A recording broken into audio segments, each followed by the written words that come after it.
This excerpt from the public television program, The Piano Guy, is brought to you by the Roland Corporation.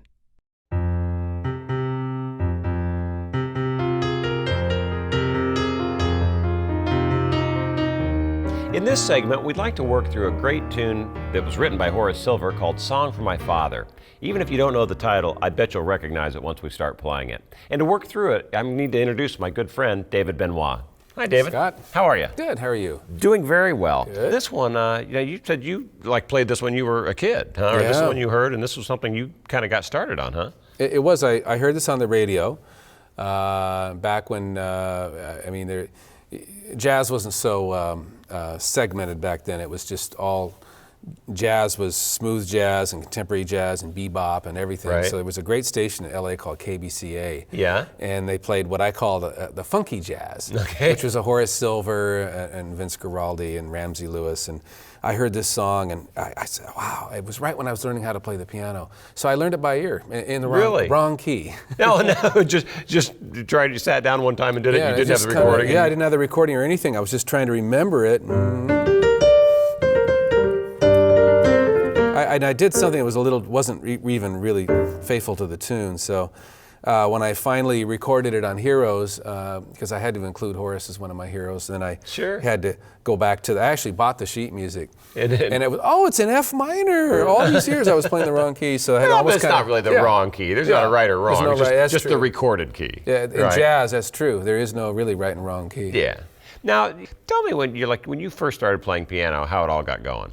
Well, I was an ear player, which means I didn't read music per se. I learned songs from hearing them on the radio. Okay. Not to say that I didn't have sheet music. I had a few pieces of sheet music, and my first teacher was a jazz pianist. He played in basically in bars and taught me kind of a system of playing with chord changes. And, right. And what he would do would be to write out kind of a fake piano arrangement where he might have the bass and he might have a melody, and then he'd have some chords, and then he called this a small seventh when instead of playing an octave, play the seventh. Sure. And these little code names for things. But basically the idea was learn how to play in any key and learn standards. And it kind of sounded like a precursor to reading lead sheets. Yeah. I mean, a lot of what you really teach is a lot of how I really came up playing piano. And I was one of those that loved to play. Right. And I'd go to someone's house and there'd be a baby grand. I was just right over there, to the piano. And it was just so much fun for me. How much time did you spend practicing? Did you really sit down and woodshed a bunch? No, I didn't practice much. And people are shocked to hear that. Right. But I really didn't do a lot of this. I still can't play a C scale to save my life, but ouch.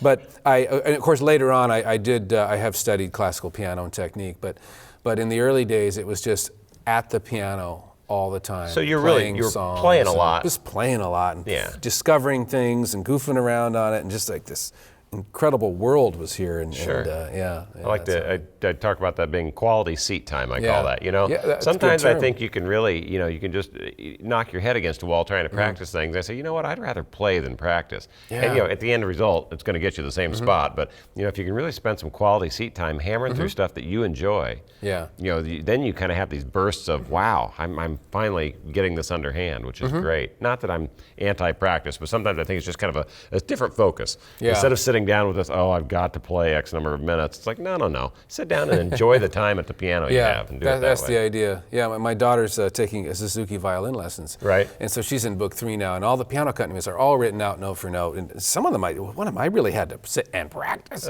I'm not used to that, like, all this left hand, 16 notes against the right hand, like, oh my Lord. Now, not to get too far off the tune, but to take that the next step. Now, you are a working professional musician, obviously. A lot of hit records and playing in LA and all that. And when you go in a studio, what tunes do they normally throw in front of you, or what style? They give you lead sheets, right? Yeah, usually that's what we work from in the studio. Almost always. It's very rare to have everything written out. The only time that might happen, some of the studio musicians that play on the movie soundtracks, a lot of time that's written out. The scores are all written out. Right? And the musicians that play on those really have to have a classical background, as I sort of found out the hard way. But But if you're sitting with a band, or you come in and you've got your trio, and you're rehearsing for a record or whatever, you're going to give these guys lead sheets. They're lead sheets. Here's the arrangement. And most of the time, the guys will read off the same part I do, which is basically here's the melody and some chord changes, and we come up with the arrangement in the studio. All right. Well, back to Song for My Father. Yeah. So let's go. I think the super signature, easy, fun thing for people that'll be watching the show to start on this tune is that left hand part. Yeah. So go ahead and give that away, if you will. And all it is, it's a bossa nova beat. Okay. You know, root fifth. So you're just playing an F and a C. That's it. Which reminds me of Ricky, don't lose that number. Right. Steely Dan. Yeah, exactly. And of course, Steely Dan themselves have publicly said, "Yep, we ripped it off from Song for My Father." Oh, interesting. That was exactly. So the first chord in this tune is F minor. You know, yeah, F minor 7. So you're just literally playing the root and the fifth meaning, and by fifth, what we mean there, and you could, if you're starting on F, you're just going 3, 4, 5. 1, 2, 3, 4, 5. This one up here. Yeah, okay. Just make sure everyone understands what we mean by root Sure. and fifth is the. So then the next chord goes to an E flat, and you're going to do the same darn thing. Yep. Next chord. D. Then there's a little break down to the C. You know. Okay, because that's really, this is a tune you can get by with doing that, and I think that may be an advantage for some of our viewers that are saying, boy, I'm kind of struggling, you know, at this very beginning level with getting all the notes underhand. That's not too tough to sit and do that and just, you know, do that root and fifth kind of bossa beat, so. So you're basically just doing the root and fifth, and then the right hand is just spelling out the melody. Okay. Really is all in. And again, you have to, there's a little bit of this going on. Yeah. So you have to sort of get this thing. It's sometimes just playing it a few times, letting it really get into your brain so that it almost plays itself. So you can concentrate on your right hand, you know. Okay, I think it's in there now. Sure. You know. Now I always find that if the slower I do it, the quicker that comes to me. When I have those rub your head, pat your tummy things, and I mean really slowing it down, that to me, kind of from my old drummer days, that was always, there will be a point in slowness where you can do it. And whenever that happens, you can finally get it put together, and then you can pick it back up. It's not like it's kind of like breaking through a wall. It's not as though you have to slowly ramp it up. Once you get it, all of a sudden, hey, I can do it, and then you can do it faster. So. Well, that's universal in music, and that's what a lot of people forget about it. And even my daughter, when she's practicing, slow it down. Almost any classical, any of all that difficult Rachmaninoff, Chopin list, same thing. Yeah. You know, that's what you slow it down to where you can. So it's that same. You'll start making the connection. Yeah, that's it. Those two. Yeah, that is. And it'll be different for everybody, but there will be that moment of aha, well, like, oh, that goes with this one and that goes with that one. And then the minute you do it, you've got it. It's like all of a sudden you can walk and chew gum at the same time and you're off to the races. That's right. Okay, now let's go ahead and play through the first couple measures of this, and then we'll get down to the next where the break thing happens. So that's an E flat, the D flat. So what are those two chords? You went from the C. This is a C, like a B flat in the right hand. Just your first, your root position, B flat, and then you got the C. So it's a slash chord. It's a B flat. Yeah, B flat over C, or C sus, or C11. Yeah. A lot of times it's C11. You see that a lot. Sure. Which is a little confusing because it doesn't. But if you were to count from, say, here, 1, 2, 3, 4, 5, 6, 7, 8, 9, 10, 11. That's the same as a fourth, then. Yeah, it's the same as fourth, only an octave up. So. Sure. Okay. And then the next one. And then this is F minor 9. Back. Okay. Yep. Okay, now play through if there is, it's not really a bridge, the second A section, I guess. Do, do, do, do, do, do. Still an E flat. Back to the F minor. And that same. Oh, sorry. Oops. That's right. Now this one's a little different. Ah. Or you could do this either way. Da, and this is just kind of hard, this one. This is with the melody, so you have to stretch a little bit. Sure. And what are you playing? That's a different substitution than I use. What is that, That's an F minor 11. 11, okay. So this is the 11 up here, like 1, 2, 3, 4, 5, 6, 7, 9, 10, 11. And then so we have it's an F minor 9. Sure. But now you're adding the 11 up with getting the melody played on top. Okay. All right. then it goes back. What's kind of fun about a lot of these tunes and what we were talking about the genre is that they're not incredibly long. They usually have, sometimes they're AA tunes instead of a typical AABA. So there's just less chords, less everything. Yeah. This is kind of a good simple one for a lot of beginners to work on if they want to get to a jazz tune. So. Yeah. Okay, well listen, let's hear you play the whole tune then. I'd love to hear you just, work through it. This is a song for my father, David Benoit. All right.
All right. Thanks, David. Pleasure. Really appreciate it. Thanks. This excerpt from the public television program, The Piano Guy, has been brought to you by the Roland Corporation, international manufacturer of the finest keyboards, organs, and digital pianos. To find out more, log on to RolandUS.com.